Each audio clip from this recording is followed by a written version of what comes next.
Bueno, como tú ya decías, un poco lo que voy a mostrar en esta jornada, primero que todo agradecerles por esta oportunidad, un tiempo muy valioso, más todavía con toda esta dinámica remota, digamos, es muy bueno poder estar cerca de todas formas. Y un poco lo que les voy a mostrar es cómo, digamos, en el último tiempo los avances tecnológicos nos han permitido mover los desafíos desde el laboratorio y el análisis de datos a otros nuevos desafíos como en la administración de los mismos. Y también cómo Thermo Fisher, digamos, tiene distintas soluciones para apoyar esos antiguos y nuevos desafíos. Entonces vamos allá. Un poco vamos a partir viendo en términos un poco teóricos qué es lo que es la medicina de precisión y la oncología de precisión. Así también la secuenciación, muy algo por encima. Yo sé que algunos de ustedes ya están bien relacionados a este tema. Así también vamos a ver cuáles eran los desafíos y cuáles son, digamos, las propuestas que hay para solucionarlos. Vamos a ver también dos casos prácticos en donde la medicina de precisión o la oncología de precisión específicamente se ha llevado a la práctica en la realidad en una escala masiva. Y también ahí se desprenden estos nuevos desafíos que quiero exponer, algunas plataformas para el análisis de datos que se vuelven muy relevantes dados estos nuevos desafíos, y también apoyo en las decisiones clínicas y automatización de reportes, entre otras cosas. Entonces, para comenzar, este término de medicina de precisión ya no es nuevo para nadie, ¿cierto? Sabemos que las terapias convencionales, ya sea para diabetes, artritis, entre otras cosas, no responden en un gran porcentaje, se dice un 30% en promedio, que se obtienen buenos resultados a partir de estas terapias, y en el resto de los casos, derechamente no hay una buena respuesta o inclusive hay efectos adversos. Por lo tanto, esto sumado a algunos factores como por ejemplo el envejecimiento de la población y además el encarecimiento de los planes de salud, sumado, digamos, a los avances tecnológicos, hacen, digamos, posible visualizar en un futuro próximo esta realidad de cambiar este paradigma de una droga para todos versus una droga para cada uno, ¿cierto? Una droga específica. Y a uno me refiero a un nivel molecular. Entonces, por supuesto que el paciente está en el centro de este dilema y existen distintos actores en este escenario, como las empresas farmacéuticas, la academia, por supuesto que las entidades gubernamentales, y se despliegan distintos desafíos a vencer, como la investigación en distintas, digamos, capas, distintas eh, dificultades en términos de ciberseguridad, y la tecnología por sí sola tiene mucho que decir en apoyar este proceso, y no solo desde un punto de vista como de la innovación científica, de la innovación en el diagnóstico, sino que también en proveer la expertise y acompañar, digamos, a las distintas instituciones y sus realidades a lograr avanzar en este desafío. La medicina de precisión y particularmente en el área de la oncología se mueve en todo el espectro, desde la investigación básica, por ejemplo, en la caracterización de una ruta metabólica, por ejemplo, en la búsqueda de nuevos marcadores, y que estos luego son validados, digamos, en otro espectro, son validados para identificar terapias o, digamos, oportunidades terapéuticas asociadas a esos biomarcadores, que podrían ser después, por ejemplo, sometidos a algún estudio clínico que, digamos, pruebe su eficacia, y finalmente llevarlo, cuando una vez que ya es probado, es seguro, es eficiente, y llevarlo, digamos, a una rutina clínica. Todo esto es soportado por una base informática que nos permite una estructura desde hacer la investigación y después llevarlo hasta la rutina.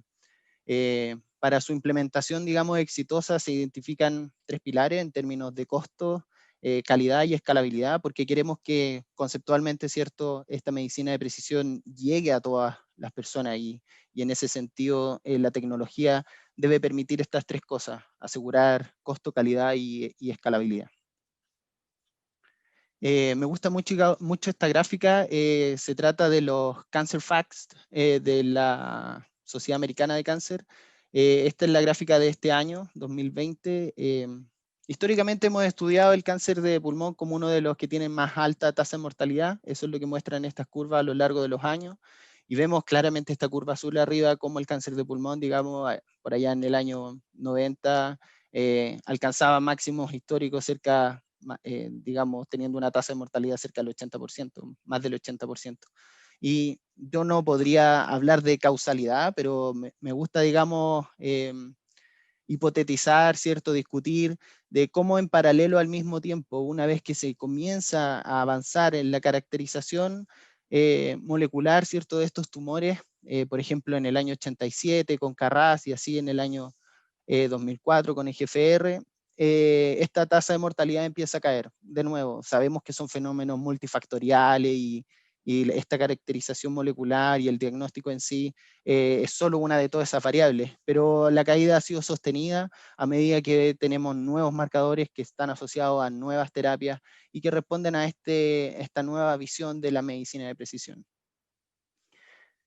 Es por eso que, digamos, en vista de la masividad de marcadores o, digamos, la necesidad de poder tener una visión amplia a un nivel molecular de lo que está ocurriendo para cada persona, es que la secuenciación se vuelve un pilar fundamental para el diagnóstico y en el fondo como una tecnología que nos va a permitir avanzar en este paradigma, ¿cierto?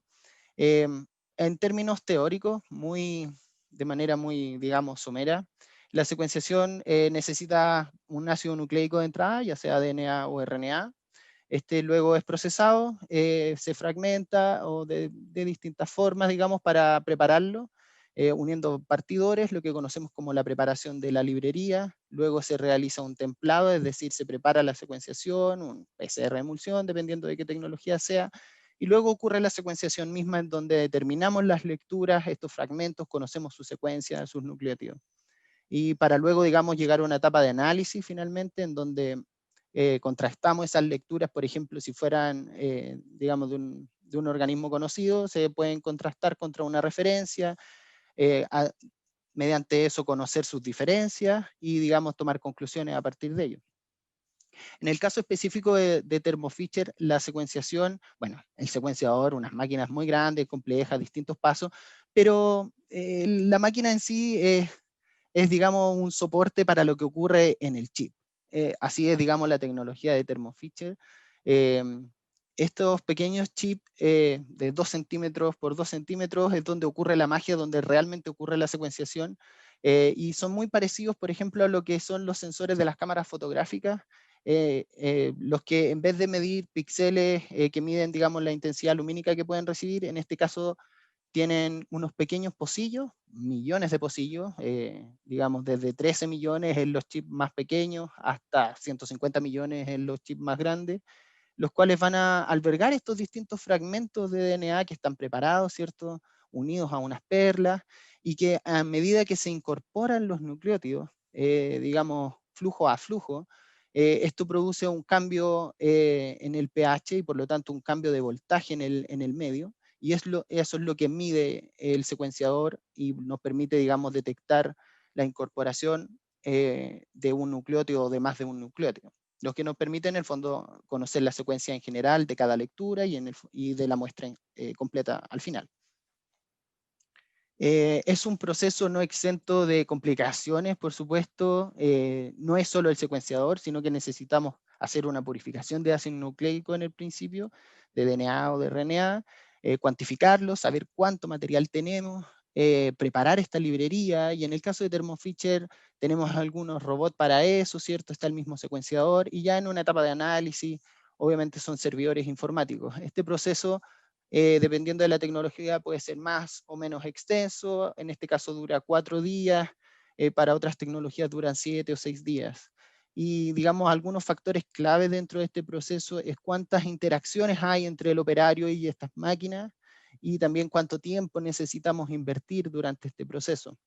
Entonces acá hablamos de 7 puntos de contacto y algo así como 75 minutos de trabajo de mano, ¿sí? Para llegar a resultados al final después de 4 días. Todos estos puntos, digamos, es tiempo, es inversión que necesitamos hacer por parte de un personal calificado, y también son fuentes posibles de errores, ¿cierto? Donde nos podemos equivocar durante este proceso. Entonces, Así identificamos estos 4 antiguos problemas de la secuenciación, que era lento en un ambiente clínico o diagnóstico donde necesitamos el resultado hoy, y existen otras tecnologías antiguas que evalúan, por ejemplo, como la inmunohistoquímica, un marcador a la vez, pero lo hacen en un solo día. Es complejo porque requiere, como les decía, un personal calificado. Necesitamos también tener una cantidad interesante de muestras para poder hacer una secuenciación cada vez, y necesitamos, por supuesto, un material suficiente de entrada. De un año a la fecha, en noviembre del año pasado se lanza este último secuenciador de Thermo Fisher que soluciona estos 4 problemas, o al menos ayuda, avanza en este sentido, enfocado al testeo rutinario, permitiendo llegar a la secuenciación en solo un día, automatizando el proceso desde la extracción hasta el reporte clínico, es decir, no necesitamos más piezas, más equipamiento, es solo esta máquina, aunque es bien grande, robusta, es un robot por sí solo, pero digamos completa todo este workflow en sí misma, y al mismo tiempo nos permite una escalabilidad mejor aún que las tecnologías anteriores, permitiendo la utilización de estos strips, que son los reactivos, los consumibles de la máquina, utilizarlo en la medida que los necesitamos y no cargarlos todo en un momento y que se deban ocupar antes de que empiece a correr, digamos, su tiempo de expiración. Pasa lo mismo con el chip. Ahora están basados en lanes, en distintos como líneas o divisiones, para poder utilizarlos diferencialmente según necesitemos. Eso más o menos es como una propuesta, digamos, avanzando en estos antiguos desafíos. En términos un poco más específicos, podemos, por supuesto, utilizar muestras de entrada parafinadas, sangre, saliva, distintos tipos de muestras, los cuales se procesan en este robot que debería estar siendo próximo al lanzamiento durante lo que resta de este año, y aislar, digamos, el DNA y RNA, el cual es el siguiente input al secuenciador mismo, que podría tomar hasta 32 muestras y correrlas en paralelo. Eso requiere solo 10 minutos de operario y cuenta con 2 puntos de contacto entre el operario y la máquina. Entonces disminuimos estas posibilidades de error. ¿Cómo esto se relaciona de vuelta un poco con la medicina de precisión? Thermo Fisher durante los años ha logrado establecer alianzas estratégicas con distintos actores de este escenario, ¿cierto? Como los gobiernos, la academia, la industria, entre otros actores, entendiendo que la necesidad de, digamos, avanzar requiere, digamos, esfuerzos más presentes, con mayores inversiones. Y en este sentido, me gustaría resaltar 2 iniciativas, como es el NCI Match, un estudio clínico dirigido por el National Cancer Institute en Estados Unidos, y también otro estudio clínico que se realizó en Sudamérica, de mano de Pfizer, Corfo, que es una institución gubernamental chilena, en el Centro de Medicina de Precisión de Chile, al que tuve, digamos, oportunidad de pertenecer con mucho orgullo, mucho cariño. En este sentido, este estudio latinoamericano de cáncer de pulmón nos permitió, digamos, llevar esta realidad de la medicina de precisión a un ambiente real. Eso era un poco de lo que estaba detrás del estudio, poder, digamos, evaluar si era viable hacer esta caracterización molecular a lo largo de 3 países sudamericanos, en Brasil, Chile y Perú, tomando muestras con todas sus dificultades desde todo su territorio. Se reclutaron del año 2015 al 2018 más o menos 4.240 pacientes, para los que, digamos, pudimos obtener datos suficientes para hacer esta caracterización molecular, conocer distintas incidencias poblacionales de estos marcadores, y también contrastarlos, digamos, con los exámenes clínicos que hoy día son rutinarios, y tomar, digamos, conclusiones para avanzar, proveer información, estimular las políticas públicas, avanzando la tecnología en el fondo. En el caso del CI Match es como un estudio hermano de Nirvana, dirigido en Estados Unidos, pero de una inclusive mayor escala. Acá se reclutaron desde 1.300 centros, se reclutaron, se recibieron muestras y pacientes de 1.300 centros, y se evaluaron 6.500 pacientes como un target. Este estudio sigue abierto, sigue reclutando, y además de responder un poco a las mismas características en términos científicos, es decir, evaluar la concordancia que hay entre los distintos centros al generar estos datos, ellos sí asignaban un tratamiento, es decir, era un estudio intervencional, y los pacientes que eran evaluados mediante secuenciación podían caer en uno de estos 20 ramas y recibir un diagnóstico. En los resultados preliminares, ya que todavía se siguen evaluando, mostraron, digamos, que 2 de cada 10 personas podían caer en estos 20 brazos del estudio y recibir un tratamiento molecular, perdón, mediante un diagnóstico molecular. En este caso se utilizó Oncomine Comprehensive para hacer este diagnóstico, el cual tiene una batería de genes, de 143 genes, los cuales tienen distintas capacidades y se evalúan, digamos, diversamente entre ellos. Por ejemplo, tenemos hotspot genes para evaluar ciertas regiones genómicas que son de mucho interés. Hay algún set de genes que son evaluados completos, es decir, secuenciamos toda la región codificante de este gen para ver algunos eventos, digamos, de mayor escala, pérdidas de exones, por ejemplo, variantes en el número de copias, y también incluye RNA para ver fusiones. Por ejemplo, acá vemos a LK que está evaluado en estos distintos métodos dentro del panel.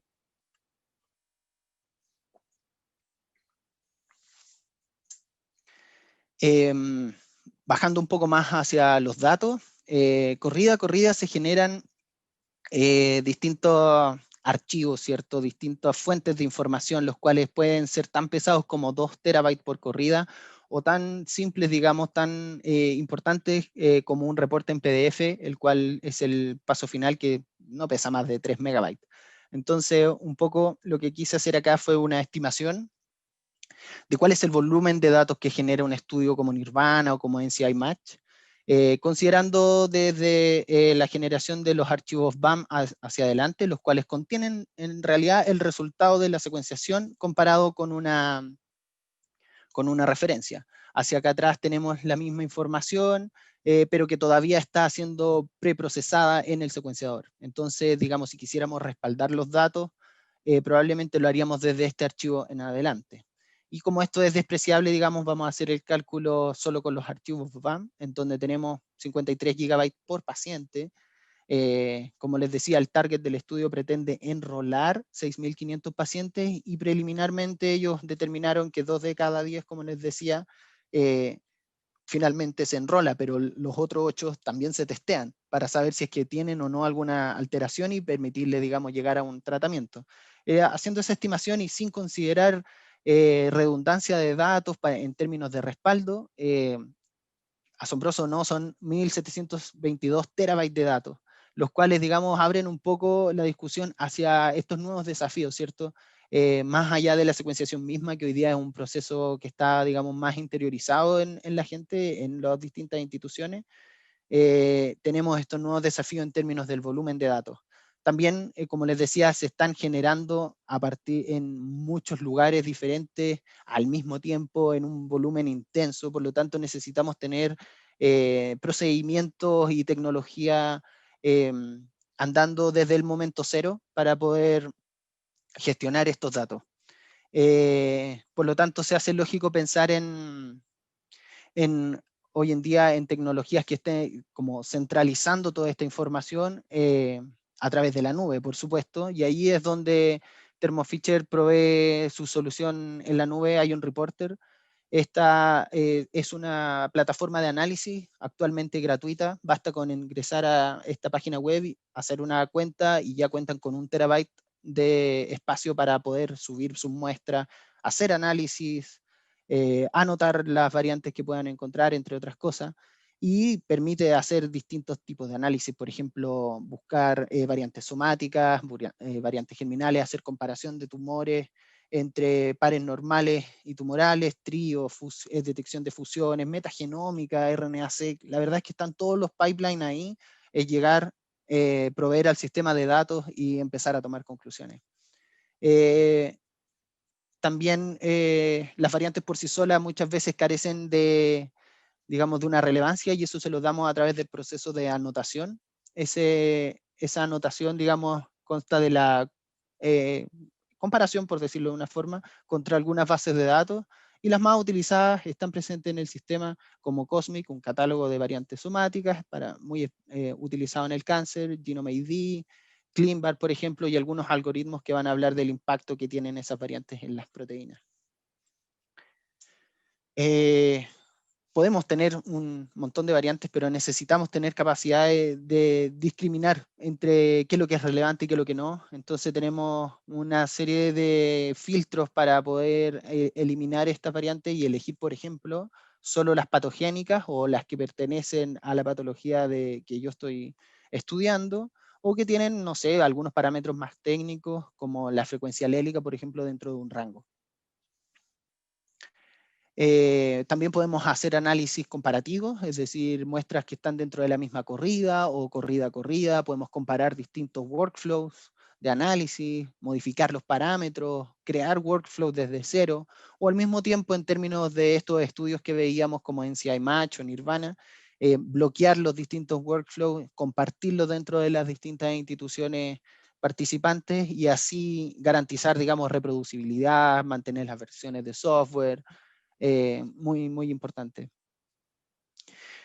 Entonces, digamos, si podemos centralizar esta información a través de estas plataformas, sabemos que la genómica o la secuenciación por sí misma no es la única capa relevante de información. Necesitamos, digamos, mirar al futuro hacia la integración con otras tecnologías, con otros tipos de datos, desde metabolómica, transcriptómica, entre otras cosas, fichas clínicas. Los datos clínicos van a ser los únicos que nos permitan dar un contexto, digamos, demográfico de esta información, y al mismo tiempo generar capacidades. Yo recuerdo que años atrás se veía como al bioinformático como este hombre capaz de poder ponerse distintos sombreros y actuar por lo que hoy día conocemos como un equipo completo de personas, ¿cierto? Desde gente que maneja Big Data, que son muy buenos desarrolladores, gente que sabe mucho de ficha clínica, y también otros que tienen capacidades más hacia la biología molecular,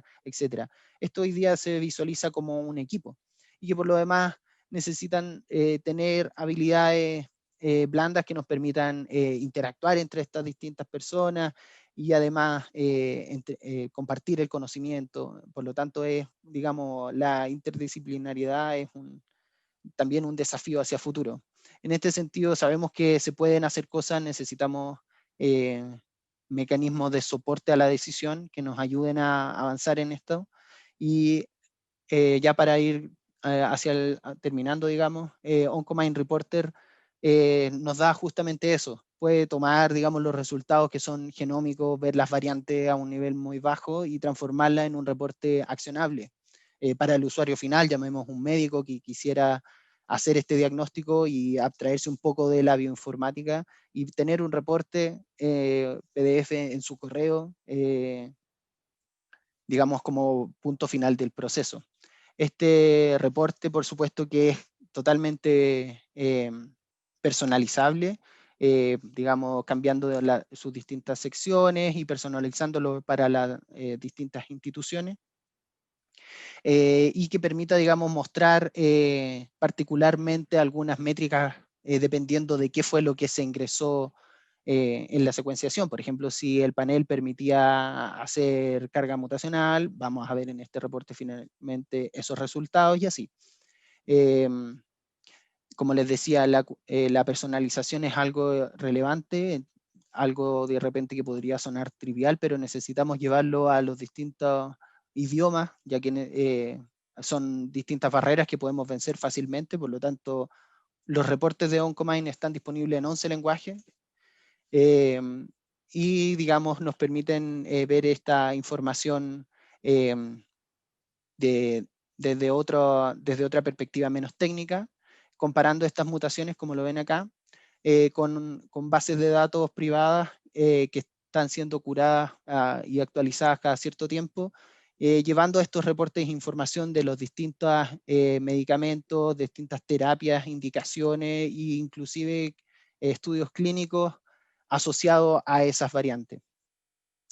Esta base de datos se actualiza, históricamente se había actualizado en cada cuarto, es decir, 4 veces al año, pero en las últimas versiones ahora se está actualizando mes a mes. Es posible hacer integraciones, por lo tanto, muchas veces no es necesario ni siquiera interactuar con este sistema. Existe una API que tiene muchos puntos para, digamos, automatizar el proceso y hacer que estos reportes, digamos, lleguen a donde tienen que llegar en el menos tiempo posible.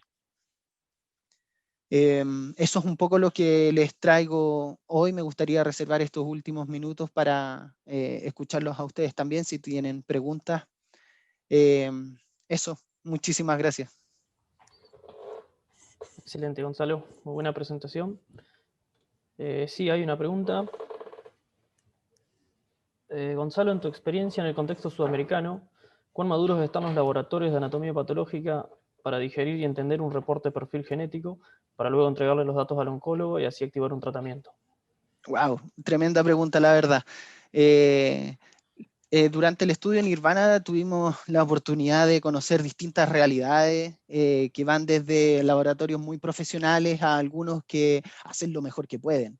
Lo interesante, yo creo, de rescatar es, digamos, que la gente tiene las capacidades, pero necesita, digamos, avanzar en lo que yo decía en un principio, en tener un partner tecnológico que les permita, digamos, mejorar estas dificultades, tecnología que sea más amigable, más rápida y que permita, como bien decías, no solo quedarnos, digamos, en el lado de investigación o en el diagnóstico molecular, sino que poder llevarlo hacia una práctica clínica aplicada. Es difícil en Sudamérica, pero existen las capacidades. Thermo Fisher está presente en muchos países, ya sea, digamos, colaborando o proveyendo sus servicios, y ese es un poco el rol que también queremos jugar, acompañar a estos clientes en estos procesos. Excelente. ¿Alguna otra pregunta para Gonzalo? Mientras tanto te pregunto yo, ¿cómo gestionan 1700 terabytes? Sí, sí. O Y sea, es un número muy grande y el almacenamiento en la nube tiene un precio también que sin no es duda. bajo. Entonces, justo lo hablábamos ayer en un curso de si no va a convenir en un futuro, esto ya haciendo futurología un poco, de resecuenciar y no almacenar semejante cantidad de datos. Por cuestiones de costos, digo. Entonces, como que, porque cuando decís 1722, creo que dijiste terabytes, Sí. para un estudio, también eran un montón de pacientes, pero es un número que tenés que gestionar esa magnitud Sí. de datos. Por supuesto, es difícil y la verdad es que quise hacer una estimación bien realista, ya que en mi experiencia se puede generar redundancia por 2 o por 3 Claro, de porque ahí este no, mismo como volumen de dijiste, datos. no tenías Exacto, backup con ese número. Y exacto, otra cosa, estabas partiendo de un archivo intermedio, no del más crudo tampoco. exacto. Podría haber tomado los 2 terabytes. Se podría haber Entonces, duplicado ese número.